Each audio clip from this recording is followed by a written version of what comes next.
Sama seperti profesi yang berkaitan dengan pelayanan terhadap masyarakat, petugas kesehatan adalah insan-insan pilihan. Oleh karena itu, para petugas kesehatan mulai dari dokter ahli hingga bidan desa dituntut untuk sabar, komunikatif, dan memiliki cita rasa dalam bertugas. Pesan tersebut disampaikan oleh Sekretaris Daerah Aceh Taqwallah saat memberikan arahan dan pembekalan pada rapat kerja lanjutan program BERE, Stunting dan Jaminan Kesehatan Aceh atau JKA. Petugas kesehatan harus selalu sabar, komunikatif, dan memiliki cita rasa. Jangan gundah jika mendapat kritikan saat bertugas. Tetap bersabar, komunikasikan dengan baik, dan berikanlah penjelasan dan pemahaman dengan penuh cita rasa, ujar Sekda.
Apa yang disampaikan oleh Pak Taqwa dengan inovasi-inovasi beliau, mudah-mudahan kita bisa teruskan untuk pelayanan di Puskesmas lebih baik lagi.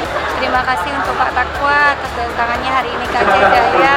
Alhamdulillah, mudah-mudahan kami bisa sampai mendapatkan check-in dan yang seperti tadi disampaikan bahwa check-in pengalaman. Sangat menginspirasi karena sharing dari Bapak itu sangat bermanfaat bagi kita, karena kan beliau juga udah banyak pengalamannya.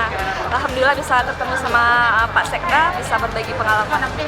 Lain apa yang bisa Kak sampaikan? Terima kasih untuk Pak Sekda untuk kunjungannya sering-sering untuk Aceh Jaya.